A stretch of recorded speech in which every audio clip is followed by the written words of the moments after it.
Good day to you and welcome to Westchester Talk Radio. I am John Marino and thank you for joining us here on WestchesterTalkRadio.com. Produced by Sharc, S-H-A-R-C, Sharc with a C, not a K, Creative, and brought to you by, made possible by our good friends at places like Entergy, the Indian Point Energy Center. They're going to be open until April of 2021, providing our powering us up throughout Westchester and the surrounding area through April of 2021. Lipolis Electric, never be left in the dark. Get Lipolis. Hightower, Westchester, they manage your wealth to a fiduciary standard. And our good friends at White Plains Hospital, we thank all the frontline workers for all they have done, all the sacrifices they have made throughout this COVID-19 pandemic. Our Cup of Joe political show, we are joined by the mayor of the village of Portchester, Richard Fritz Falanka. Mayor, thank you for joining us. First of all, I have to ask you, how did you get the nickname Fritz? I've had it all my life, John. I think there was a cartoon called Fritz the Cat, and everybody in our neighborhood had a nickname, and they were looking for one for me, and somehow someone said, let's call him Fritz the Cat. And I've had that all my life. And there you go. So you left out the cat, but they left the Fritz. But don't forget the Richard part too. Right? That's correct. Yes. Yes. Mayor, you've been in office for 3 years now, elected in the spring of 2017 to succeed Dennis Pilla at that time. And among the issues, when you came in through the door and when you first walked in, you had a variety of issues. You were in the village of Portchester, a clerk, a manager. You knew about these issues as you worked your way up through the system. What made you say, I want to do this and be mayor, first of all? Well, John, after being involved for close to 30 years in various capacities in the village government, and then retiring and staying out for a period of time, I was asked by friends to get back involved. I saw some things that I thought needed to be attended to, some of the issues that when I left were on the table and not really moving forward. And I thought maybe I can bring something back to the Board of Trustees and start working on those items. It's still being worked on. I'll tell you, it hasn't been easy, even though I'm back. But I can tell you, we'll talk about it. There is some movement. Starwood United Hospital Project was a big. That was one of them, John. You're correct. And right now, there's new owners. Starwood does not own the property anymore. It's owned by Bedrock and Rose Associates, joint partnership. I believe that they have met with our planning department, and I've heard from our planning director. They're ready to come to speak to the Board of Trustees, hopefully at our September meeting. Hopefully a proposal for or to go over with us what their vision is for that property. Hopefully staying within the code that was adopted before I was elected in 2016, I believe the board acted on that. So we're anxiously awaiting to see what they're going to come forward with. They do have an application in, a Brownsfield application in, for the demolition of the structure. The site will be cleared. It's an expensive takedown, so this brownfield application will give them some revenues to help with that demolition. They are still talking about a hotel, senior housing, and regular housing on that site. So again, I don't know the numbers. I don't know how they tweaked it. They say they're tweaking it in some manner. But I still understand that's the proposal. Those elements will be part of the proposal. So we're anxiously looking forward to meeting with them in September and hearing more about their vision for the property. You talk about a hotel possibly. How does the effect of, let's say, the Westchester Hilton looks like they're closing for good, obviously, and what's going on with the hotels in Rye Brook right next door, all part of Rye Town? How does that affect what goes on in Portchester? Again, with that still being on the table, they're investing a lot of money into that development. So I'm sure they did their own studies on what they think will work on that location. Certainly, we've talked about that being the Arrowwood closing and the Rye Town Hilton closing. Again, I think what we have there, though, is a piece of property that's at a great location. 287-95, it's right there. And it's not right on the joining the Rye. So it's a great piece of property. I think it's a great location for a hotel. There's a lot of things going on in Portchester and other developments. So I still think there's a need for that type of development here in Portchester, and hopefully these developers have looked into it, did their homework, and feel that this type of development will be successful at that site. You look at a Starwood project, and I think the average guy walking the street says to himself, this is going on for a number of years now. What takes so long? And yet you got to make sure the I's are dotted, the T's are crossed, and a lot more. To put together a development of this sort and this type, it's a large development. It's I believe it's I'm going to say 15 acres, and there's a lot of demolition. There's a lot of problems with the site. Being as it was a hospital, they're taking down a 12-story residential building that was part of the hospital program. Where they housed the nurses' living quarters. There's a plant there that supplied the generators and everything for the hospital. So there's a lot of things that need to be addressed, and certainly that's being looked at. And as I said before, it's very expensive. It's very expensive takedown. But I know that they have addressed it, and we'll be addressing it, and hopefully that we'll see something happen. Again, what they told us, they're about the demolition, and they told us this early on when they purchased the property, that they foresee demolition not being started until maybe the spring and summer of next year. So it's a process that they have to go through. The repair of the Marina Bulkhead, another process as well. Well, that I'm happy to say we're working very hard at that. I believe we'll be talking about that at our next two board meetings. We went out for bid. We received bids. We will be reviewing those bids and hopefully be in the process of awarding a bid in the coming meetings. This meeting coming up or the following meeting, and after the board reviews the bids and discusses it with the village manager and staff. So there's progress being made. I'm very anxious to see that project start, and we are in negotiations with GNS on the whole property there and the plan for how we go forward.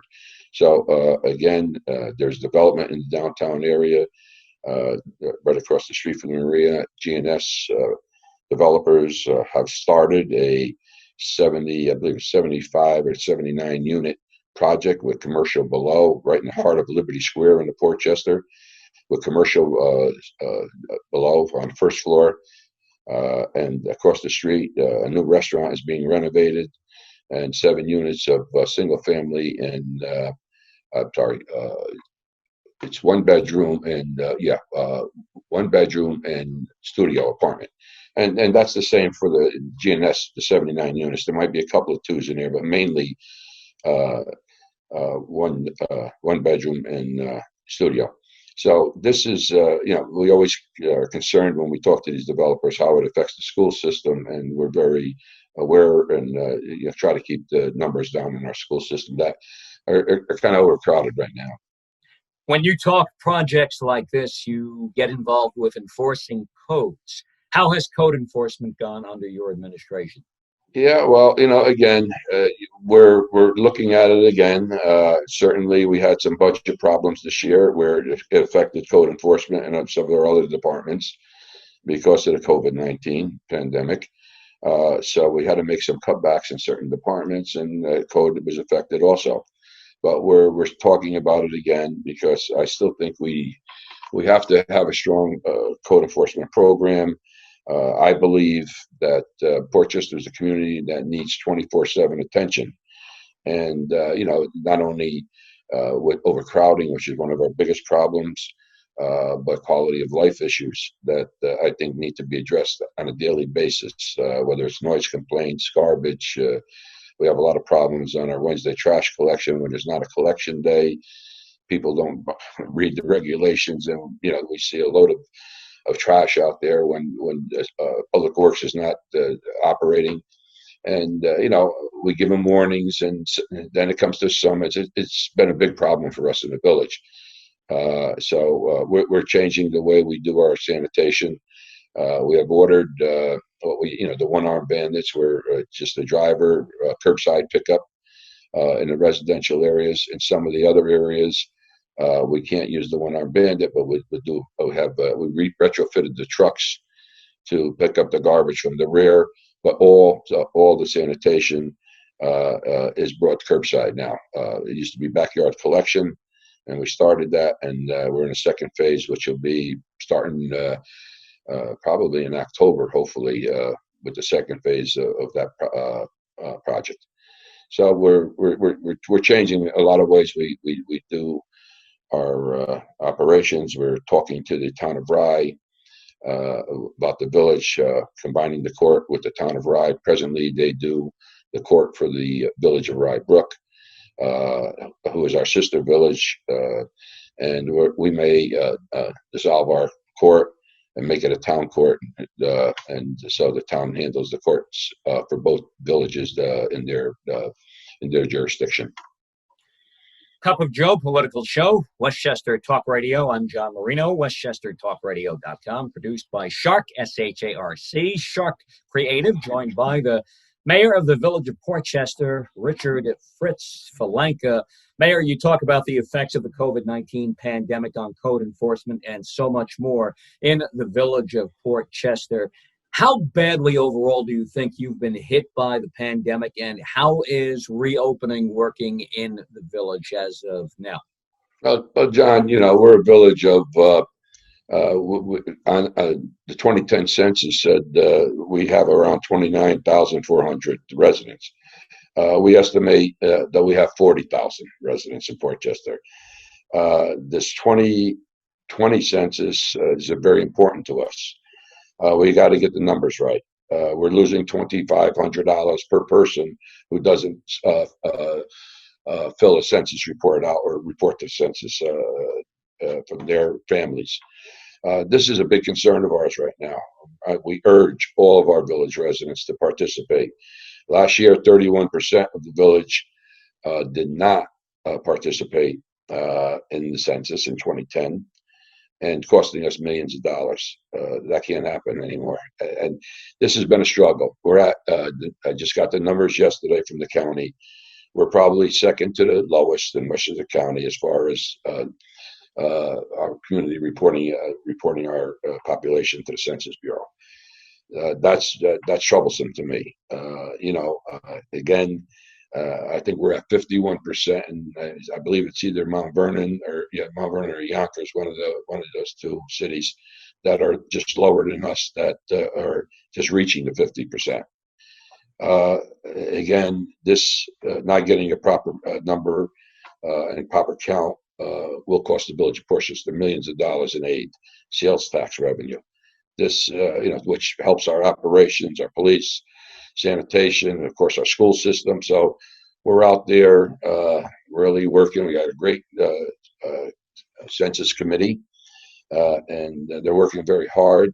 The one thing that hurt us was, this COVID-19, where we couldn't do the hands-on, where we can see face-to-face, help the people in our libraries or churches, and so it's a lot of robocalls and things of that sort to get the message out. So, and then the Census Bureau comes in, and they'll be door knocking very shortly, and it's tough to get the people to respond here in Portchester.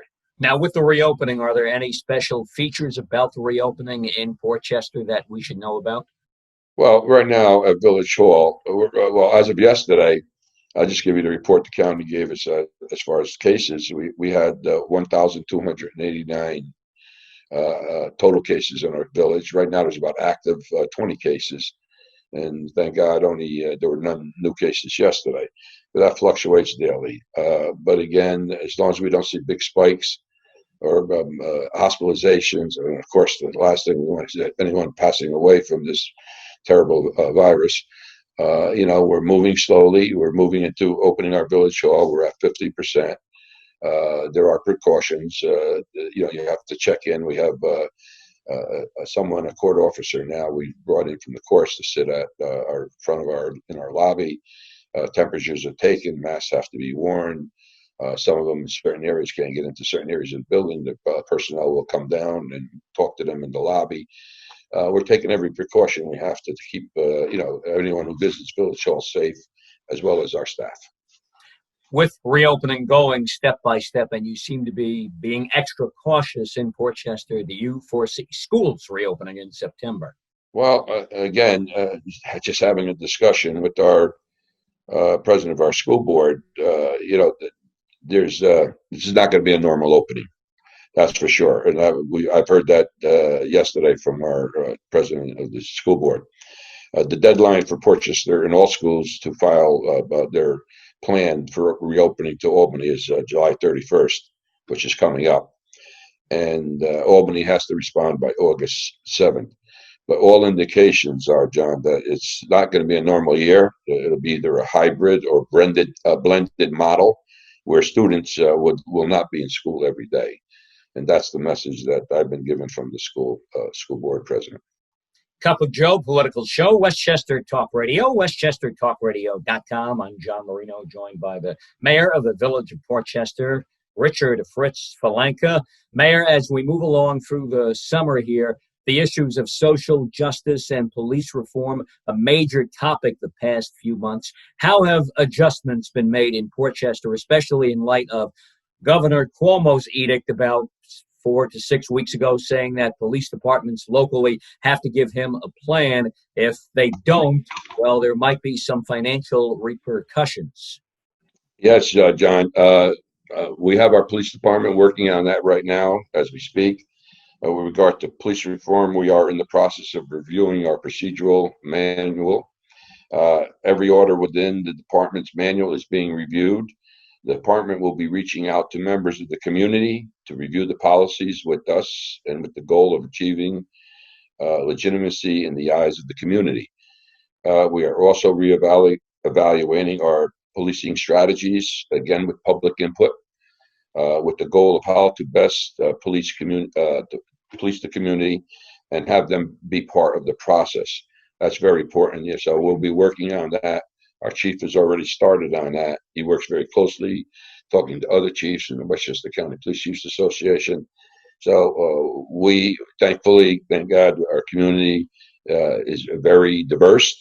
We haven't had any problems. Hopefully that continues. The police work very well with the entire community, but we always want to build on what we have already. And that's certainly what we're going to do in following the governor's order. And hopefully that we can come up with a policy that I can tell you meets everybody's expectations. The chief has been working very closely the last several weeks and has been meeting with not only the chief but the staff, with the clergy in the village. They've had several meetings already, and they have been part of this process, which is the chief felt was very important. So we're moving along. And with regard to social justice, we are being more transparent than we ever been. We started posting in the Westmore News, our weekly paper, our weekly calls for service. So the community knows exactly what the police department is doing on every call that they get. It's being posted, so the community is well aware, and I think that's a great thing to see on how what types of things our police department is responding to. It's also broken down by racial background. So it's out there where it's right out for the public to see, and I think that's an important part of what we're trying to do is keep the public aware of how our police department operates. Our goal going forward is to pursue procedural justice, which means that we will treat citizens of the community with dignity and respect, give individuals the opportunity to be heard during the interactions with the police department, and have trustworthy motives, remaining neutral and of course, the PD wants to remain neutral in disputes and transparent in their decisions. So we're working on it hard. The police chief has forwarded what I just stated to me, saying that, I know this is a concern because we do have to respond to an order by the governor by April of next year. So we'll be starting other types of meetings and addressing everything that the governor's mandating in his order. One thing that police departments rely on during summer is to keep area youth in any area or community busy off the streets. One way locally always was Rye Playland. You're a member of the Rye Town Parks Commission. The decision to shut Playland for this summer, was that decision made in conjunction with Westchester County? Oh, well, Playland, we have nothing to do with Playland. That's completely a county decision. The beach and the amusement park. We have our Rye Town Park, which is our beach, controlled by the Rye Town Park Commission.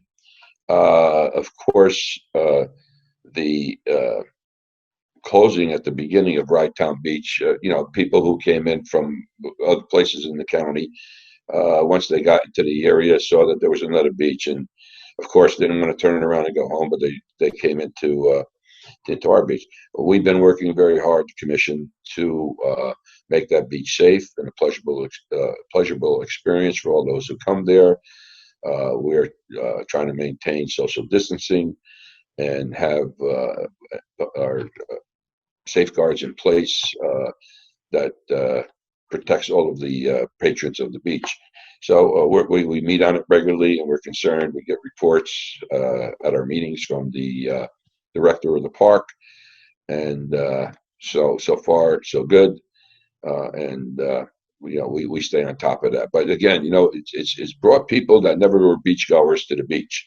There's the kids. There's no summer jobs. There's more college kids and even high school kids who will be working at age 16, no jobs, going to the beach. So that is because they come in groups, and that's created a little problem. But it's a year like we never, no one ever had before. But again, we're doing the best to make it safe for all the people who visit our beach and park. No doubt it's been a summer like no other. Did the county check in with the Rye Town Parks Commission about closing Playland, or is it just 100% county? No, that was all county. That's the county. That's the county's call. Now, as we move along, you've been in office for 3 years. Another issue that's been an issue in the village for a while is, will Portchester ever officially become a city? Well, I can tell you. Right? We have a committee. We're working very hard towards that goal. It is on our agenda this coming meeting to keep this going forward.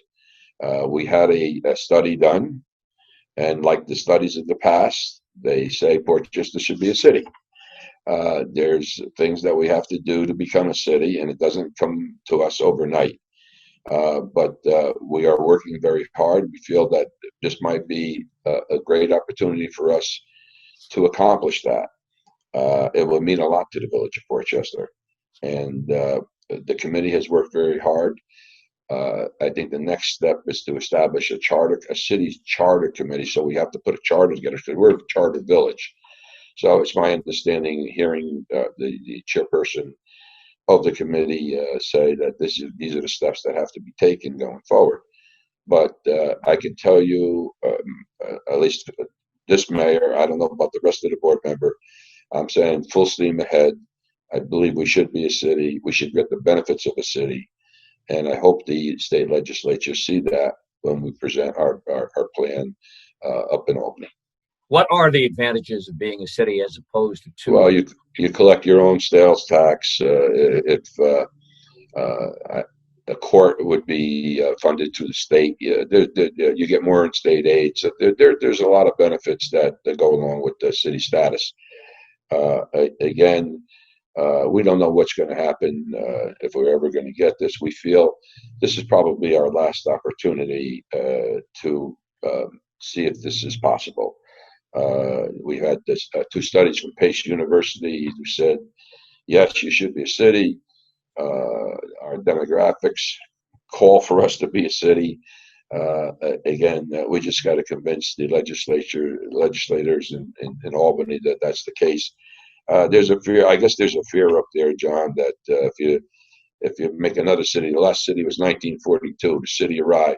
And I always tease the people I know in Rye, or mayor, it should be reversed. You're the village, we're the city.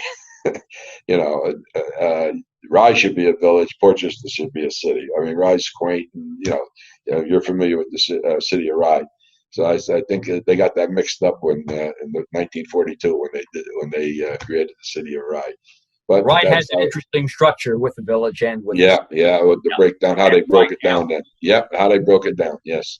Yep. But anyway, we're trying hard, and I keep my fingers crossed, and we have a great committee that works very hard on it, and so I hope the board now, when we see what we have to, the next step is we keep. I think we might have to put some funds to in our budget to fund the next step. We want to hear that. It's coming up at our next meeting, and we'll take it from there. But so far, it's been going well, and I hope it continues and we're successful. Are you optimistic? Yes, I think I'm optimistic. I've heard, you hear on the street, you'll never become a city. They're not going to make any more cities because you're going to open up the Pandora's box, and everybody's who's maybe in similar situations who think they should be a city are going to, do likewise. I think that's up to the state legislators and the governor to weigh, to say, everybody's different. Every community is different. But I think we have, like I said, the demographics and everything. We have a large population and a very small, like I said, if we hit the mark, I think we got 40,000 people in 2.4 square miles. And, that's a lot. And I think we meet all the criteria of the city. And hopefully Albany looks at it in that manner. The mayor of the village of Portchester, Richard Fritz Falanka. Mayor, thank you for joining us on Westchester Talk Radio. Hope we get to do this again soon. Thank you. Thank you, John, for inviting me. Thank you. Been a pleasure. And I'm John Marino. We are Westchester Talk Radio, westchestertalkradio.com, produced by Sharc Creative, our Cup of Joe political show, made possible by our friends at Entergy, the Indian Point Energy Center, promising to power up Westchester and the surrounding area through April of 2021. Our good friends at White Plains Hospital, we thank you for all you've done throughout the pandemic of COVID-19. Lipolis Electric, don't be left in the dark. Get Lipolis. Also by Wartburg Healthcare and Rehabilitation in Mount Vernon, by Park Sterling Realty in Bronxville, and Michael Labriola, Landscape Design and Construction. We thank you, one and all. Catch all of our programming at Westchester Talk Radio on our YouTube channel, Sharc Creative YouTube.